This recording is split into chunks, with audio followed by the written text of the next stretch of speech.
ममता बनर्जी ने जानबूझकर किया। जब सॉल्ट लेक में जब रेड हो रही थी ईडी की, तो वहाँ गई हैं, वहाँ पर वो वेस्ट बंगाल की पुलिस लेकर गई हैं और ईडी के पदाधिकारियों के साथ मार पिटाई की है, छीना झपटी की है और फाइल और बाकी जो एविडेंस है वो लेकर वहाँ से चली गई, ज़ोर ज़बरदस्ती से चली गई। और इतना ही नहीं, उन्होंने ईडी के ऑफिसर्स के अगेंस्ट एफआईआर भी लॉन्च करा दी। तो अब वो ईडी के पास कोई चारा नहीं था, तो अनुच्छेद 32 में उन्होंने रिट पिटीशन लगाई। तब जाकर सुप्रीम कोर्ट ने एक बहुत सीरियस व्यू लिया कि ये जो आप कर रही हैं ये गलत है। तब जाकर ममता बनर्जी अब रुकी हैं और मुझे लगता है कि इस पर सुप्रीम कोर्ट को सख्त से सख्त कार्रवाई भी करनी चाहिए, तब जाकर इनको समझ में आएगा। ये मुझे नहीं लगता कि बंगाल में इस तरह से कुछ गलत हो रहा है और एसआईआर पूरा होना चाहिए, तब जाकर भारत के जो भी निवासी हैं उनको भारत के प्रजातांत्रिक प्रोसेस में जो वोट देने का अधिकार है वो होना चाहिए। भारत के में घुसपैठियों का कहीं कोई अधिकार नहीं होना चाहिए। ममता बनर्जी जाहिर सी बात है कि पैनिक हो गई हैं। वो उनको लग रहा है कि मेरी जो कलाई थी वो खुल गई है, अब मैं कहीं नहीं बचूंगी, तो इसलिए वो ऐसे खेल कर रही हैं। इलेक्शन कमीशन अगर सुप्रीम कोर्ट जाता है इस चीज़ को तो इनके खिलाफ होना चाहिए और मुझे लगता है कि बंगाल में राष्ट्रपति शासन लगना चाहिए और पैरामिलिट्री फोर्सेस भेजकर वहां पर इलेक्शन के दरमियान ये पूरी निगरानी होनी चाहिए। पश्चिम बंगाल में आईपैक मामले को लेकर ममता बनर्जी लगातार ईडी पर सवाल उठा रही हैं, पर इसी बीच ईडी ने ममता बनर्जी के खिलाफ अब सुप्रीम कोर्ट में भी अपील कर दी है, याचिका लगा दी है। कई बड़े आरोप भी ईडी के द्वारा ममता बनर्जी पर लगाए गए हैं। सवाल ये भी है सर कि जिस तरीके से तमाम और भी राजनीतिक पार्टियां रहीं, अरविंद केजरीवाल, हेमंत सोरेन ने भी एजेंसी को लेकर सवाल उठाए और एंड अप ये हुआ कि वो लोग भी जेल चले गए। तो क्या ममता बनर्जी के भी जेल जाने के दिन आ रहे हैं, जिस तरीके से एजेंसी पर वो सवाल उठा रही हैं और एजेंसी ने ममता बनर्जी के ऊपर कई आरोप लगाए हैं सुप्रीम कोर्ट में? देखिए, ये तो दिखाई दे रहा है कि इनकी सत्ता जा रही है, इसलिए ये बिलबिलाकर ऐसी हरकतें कर रही हैं और एजेंसी के ऊपर सवाल उठा रही है या ऐसी घटिया हरकतें कर रही हैं। तो ये जाहिर सी बात है कि इनको जेल जाना ही भी चाहिए।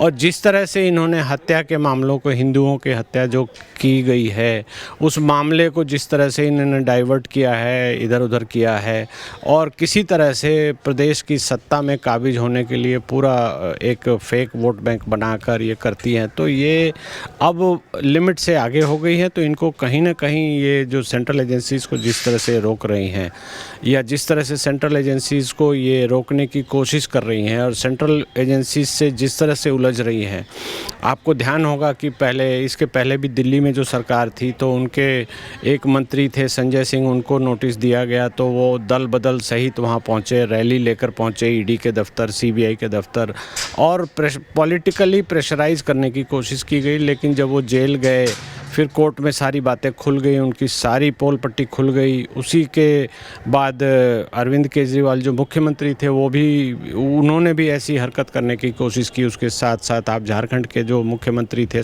हेमंत सोरेन, उन्होंने भी किया। तो ये आपको दिखाई देगा कि इन लोगों ने ऐसा तो किया लेकिन इसके साथ इनकी सत्ता भी गई है और लोगों ने इनको नकार दिया है।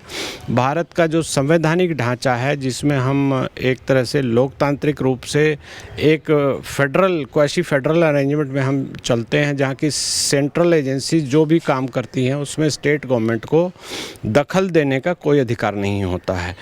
तो ये ममता बनर्जी ने जानबूझकर किया। जब सॉल्ट लेक में जब रेड हो रही थी ईडी की, तो वहाँ गई हैं, वहाँ पर वो वेस्ट बंगाल की पुलिस लेकर गई हैं और ईडी के पदाधिकारियों के साथ मार पिटाई की है, छीना झपटी की है और फाइल और बाकी जो एविडेंस है वो लेकर वहाँ से चली गई, ज़ोर ज़बरदस्ती से चली गई।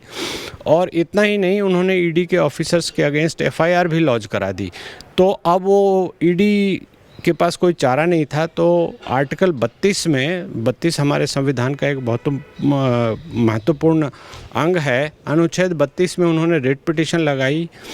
तब जाकर सुप्रीम कोर्ट ने एक बहुत सीरियस व्यू लिया कि ये जो आप कर रही हैं ये गलत है। तब जाकर ममता बनर्जी अब रुकी हैं और मुझे लगता है कि इस पर सुप्रीम कोर्ट को सख्त से सख्त कार्रवाई भी करनी चाहिए, तब जाकर इनको समझ में आएगा। ये सर, इसी के साथ साथ वो एजेंसी को लेकर लगातार सवाल ये उठाती हैं कि एजेंसी मोदी सरकार के कहने पर हमारा मैनिफेस्टो चोरी करने के लिए आई थी। वहीं दूसरी तरफ सुप्रीम कोर्ट में एजेंसी के द्वारा साफ कहा गया है, वकील ने भी ये बात कही है कि किस तरीके से फ़ोन चुराने की कोशिश की गई है ईडी का और तमाम डॉक्यूमेंट्स लेकर ममता बनर्जी अपने साथ गई वहाँ से। और नोटिस भी जारी कर दिया गया। हाँ, सुप्रीम कोर्ट ने इस चीज़ को देखा है और 3 फरवरी को केस लगाया भी है और ये भी कहा है कि जो सीसीटीवी है, जो भी डिस्क है, ड्राइव है, वो सब प्रिजर्व करके रखे जाएं ताकि सीसीटीवी में तो सब रिकॉर्ड हो गया है कि कौन पहले आया, किसने क्या बोला, क्या किया, तो ये सब होना चाहिए। और सुप्रीम कोर्ट उसको इन्वेस्टिगेटिंग एजेंसी को जब देगी तो इनका जो राजनीतिक रूप से जो इन्होंने खेल करना शुरू किया है वो खेल भी समझ में सबको आ जाएगा। और जहाँ तक बात है कि इनकी जो राजनीतिक स्ट्रेटजी है उसको लेने सेंट्रल एजेंसी गई थी, ऐसा कुछ नहीं है। ये आईपैक की जो कंपनी के जो ट्रांजैक्शंस थे उसके बारे में ये बोल नहीं रही है पब्लिकली। ये कुछ भी बता दें कि 100 करोड़ रुपए आए थे, 200 करोड़ रुपए आए थे, 500 करोड़ रुपए आए थे, क्या आए थे, किसने दिए थे, कहाँ से गए थे, आईपैक ये कितना चार्जेस लेती है इस चीज़ के लिए, क्या पैसा उन्होंने दिया था, इस पे तो वो बोल नहीं रही है।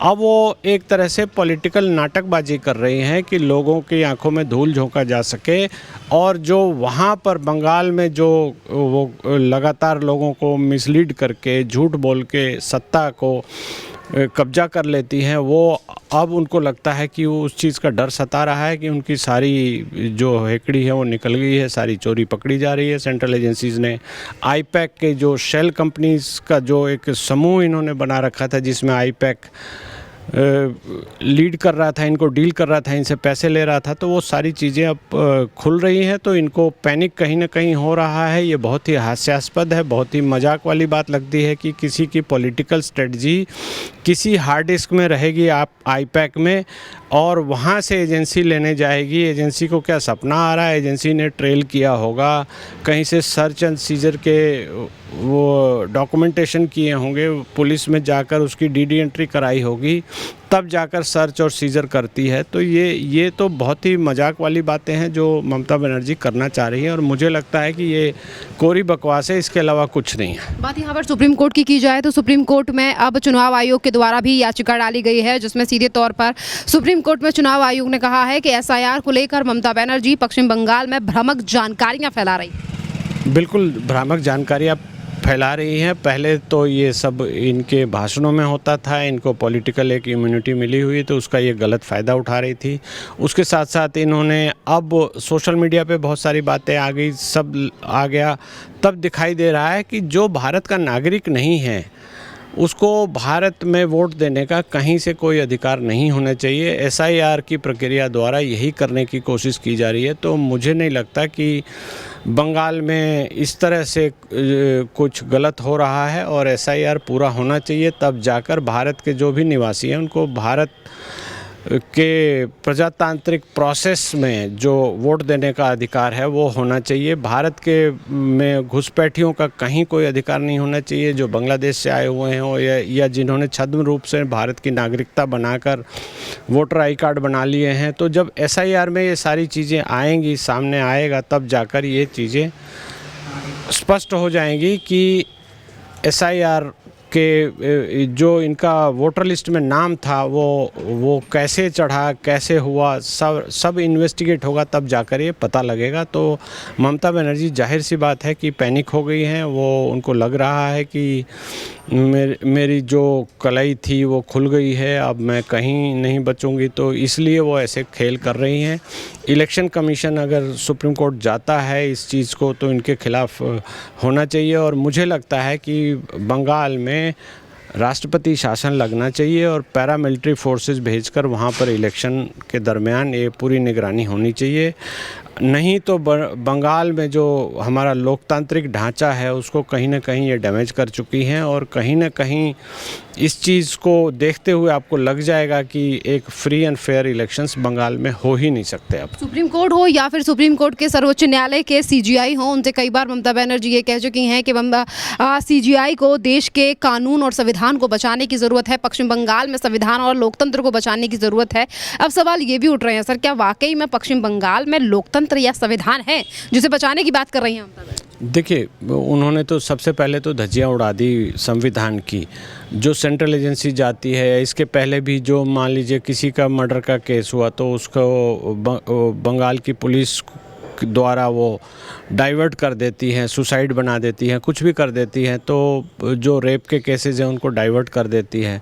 तो ये तो दिखाई दे रहा है कि ममता बनर्जी ने संविधान की धज्जियां पहले ही उड़ा रखी हैं, और अब जब सेंट्रल एजेंसीज उनके ऊपर उनकी जो चोरी पकड़ी गई है, आईपैक में जो हवाला का ट्रांजैक्शन इन्होंने किया है, या कोल पैसा किकबैक्स का आया था कोयला घोटाला में, वो सब का घपला कर रही हैं, तो ये जाहिर सी बात है कि अब इनकी जब पोल पट्टी खुल रही है तो सेंट्रल एजेंसीज इनको खूब अच्छे से सबक सिखाएंगी। और ये हमारे देश का कानून है, अगर ईडी वहाँ गई है तो ईडी के पास 2005 का ये एक्ट है, जब यूपीए शासन में थी, उसका हिस्सा भी थी ममता बनर्जी, तब पीएमएलए एक्ट बना था। अब ये सरकार उसका एक्ट के इन्फोर्समेंट की ही काम कर रही है और कुछ नहीं कर रही है। तो ये जो बिलबिला रही हैं, ये बिना वजह बिलबिला रही हैं, इनको कहीं कोई फ़र्क इन चीज़ों से केंद्र सरकार पे नहीं पड़ना चाहिए, ऐसा मानना है। एक प्रबुद्ध नागरिक के रूप में हम सोचते हैं कि ऐसा केंद्र सरकार को ये और भी सख्ताई से करना चाहिए। बहुत बहुत धन्यवाद सर।